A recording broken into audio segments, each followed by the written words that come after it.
Have you ever watched a film and realized the character it was following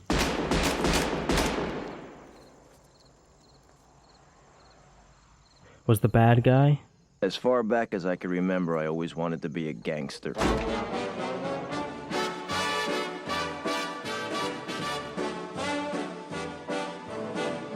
I know I'd go from rags to riches.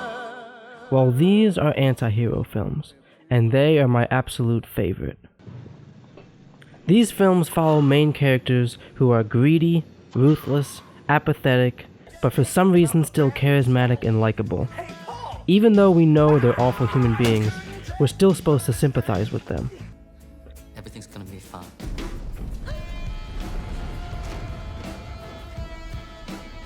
My all-time favorite anti-hero films are Lord of War,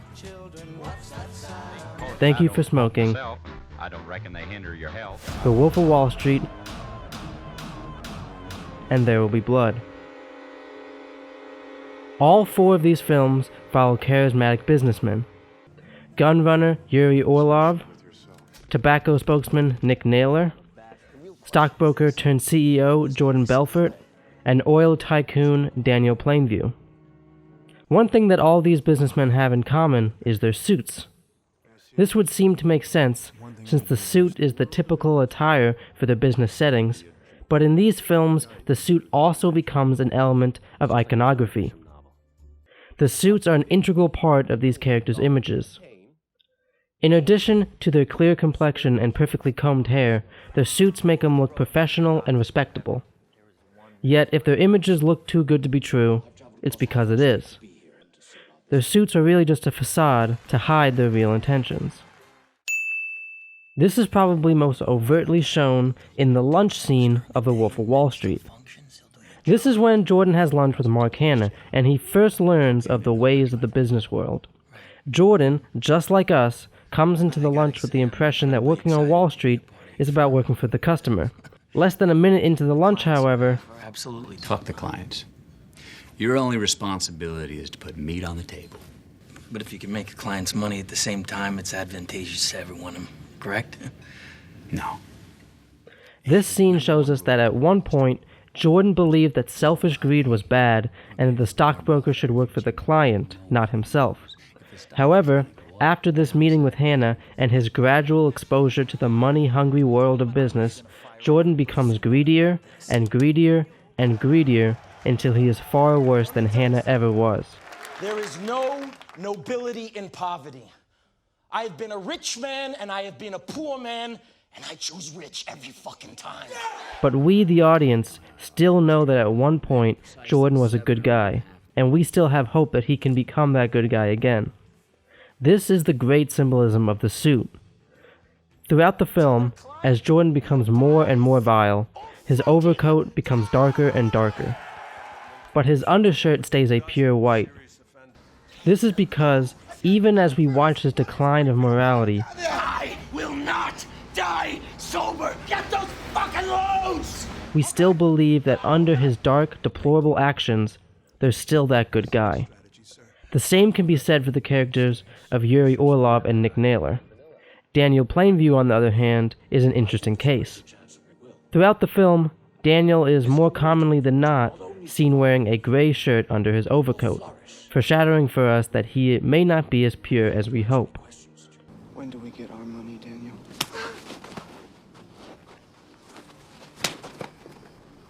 Another prevalent use of iconography in these films is that of the protagonist's families.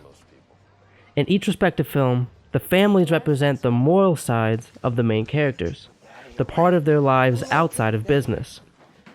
In one scene in the beginning of There Will Be Blood, Daniel expresses his financial offer to a gathering of townspeople.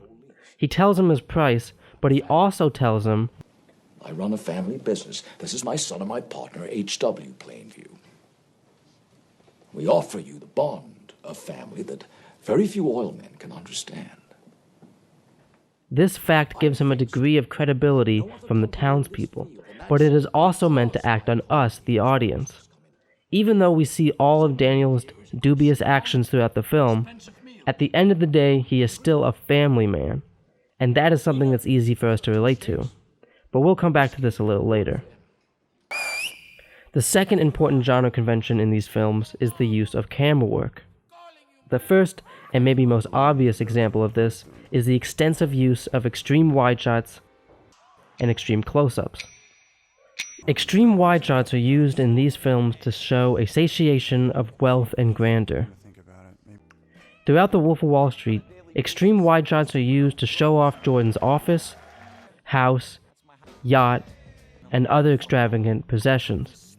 These gigantic shots are used to flaunt his gargantuan amount of wealth. Cocaine to wake me back up again and morphine, well, because it's awesome. In the middle of Lord of War, Yuri travels to a former Soviet Union military base to illegally purchase weapons. In this scene, extreme wide shots are used regularly to reveal the extensive amount of machine guns, tanks, and other military equipment that has been built up over the course of the Cold War. In one of the most famous scenes of There Will Be Blood, an oil rig explodes into flames.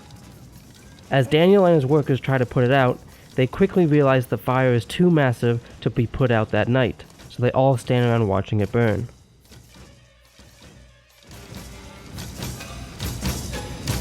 What are you looking so miserable about? There's a whole ocean of oil under our feet. No one can get at it except for me. In this moment, it becomes clear to Daniel that this project will be much more massive than he originally expected. But it also becomes clear to us that the scale of the film has also just exploded in size. On the other hand, the extreme close-up is used to show the vulgarity of these character situations.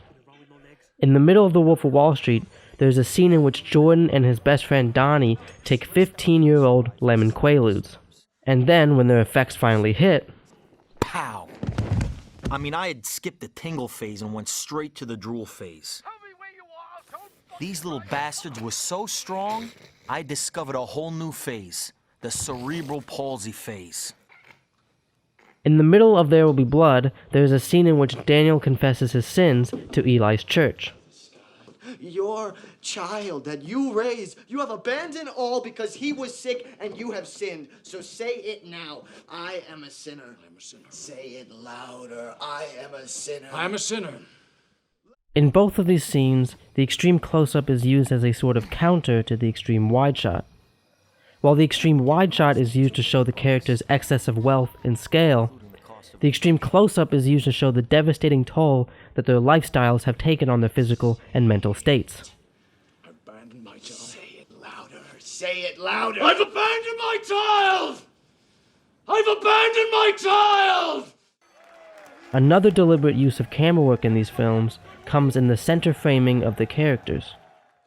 In typical Hollywood films, characters are often framed to the sides in accordance to a framing technique called the rule of thirds. But one thing that we know about these characters is that they don't follow the rules. Was all this legal? Absolutely fucking not. In these films, the protagonists usually place themselves directly in the center of the frame, almost demanding our attention. One of the best examples of this is the opening shot of Lord of War. The framing of this opening shot instructs us that Yuri is the focus of the film, and his corresponding dialogue. There are over 550 million firearms in worldwide circulation. That's one firearm for every 12 people on the planet. The only question is, how do we arm the other 11? Gives us a pretty good idea of what kind of man he is. Now let's look back at that prospecting scene from There Will Be Blood. In this scene, Daniel is centered in the middle of the frame, while HW is off to the left side. Daniel looks upon the townspeople during his entire speech and does not ever turn to look at HW, even when acknowledging him. This shows us that although HW may technically be his right-hand man, Daniel is the real center focus of the story, and what he truly cares about is the town's money and not HW. Compare this to the Senate hearing scene in Thank You for Smoking. In this scene, Nick testifies before Senator Finisterre about the dangers of smoking. Nick is also framed in the center of the screen, and in his testimony he also brings up his son.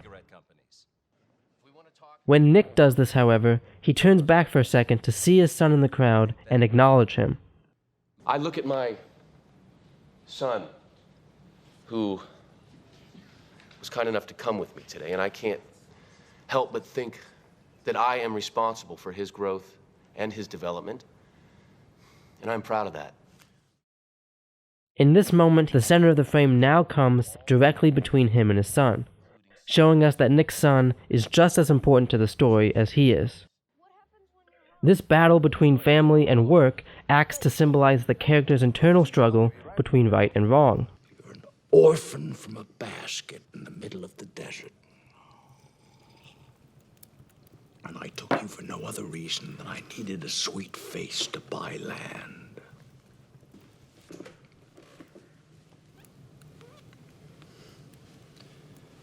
Thank God I have none of you in me.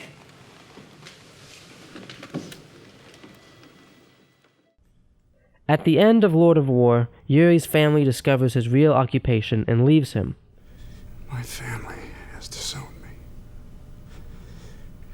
My wife and son have left me. My brother's dead. Trust me. I fully appreciate the seriousness of my situation. He continues his work only because it's all he has left. In this sense, the film punishes Yuri for his involvement in gun running. At the end of Thank You for Smoking, on the other hand, Nick finds new work for the cell phone companies. Although we are constantly exploring the subject, currently, there is no direct evidence that links cell phone usage to brain cancer. And gains an even stronger relationship with his son. And this year's Foggy Bottom Debating Society champion is Joey Naylor. In this sense, the film rewards Nick for his defense of Big Tobacco, despite the harsh scrutiny he receives from other characters. These two films display the two extremes to which a film can evaluate an anti-hero. By the end of the films, Lord of War shows us that Yuri's actions were unforgivable, while Thank You for Smoking shows us that Nick is overall a good man. But then there are films like The Wolf of Wall Street and There Will Be Blood. I have a competition in me. I want no one else to succeed. At the end of The Wolf of Wall Street, although Jordan is locked up for his crimes, he finds a sense of liberation in his prison sentence before quickly being released to go on to continue making tons of money as a motivational speaker. Jordan never really seems to learn his lesson, and this point is especially emphasized in the final scene when the real-life Jordan Belfort introduces the character of Jordan Belfort as is the single baddest motherfucker I have ever met. At the end of There Will Be Blood, after being left by his son, Daniel is visited in his massive mansion by the only person who truly trusts him anymore. I'm in desperate times. I know. Eli Sunday comes to Daniel's estate to beg for help, and Daniel proceeds to exploit him one last time by verbally assaulting him. I drink your milkshake. I drink it up! Don't bully me, Daniel! Before physically beating him to death.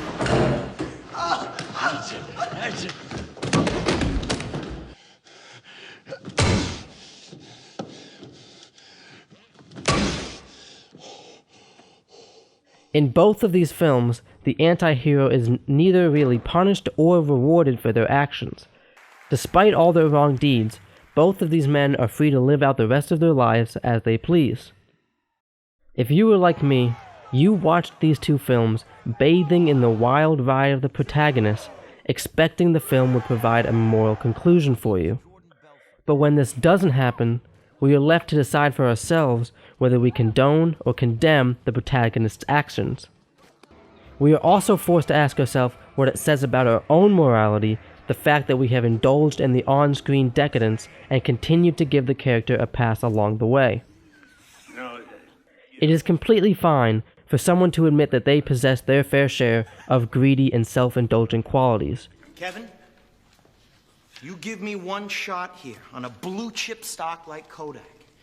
And believe me, Kevin, the only problem you're gonna have is that you didn't buy more. But these anti-hero films force us to ask ourselves where we draw the line. But yeah, let's do it. I'm finished.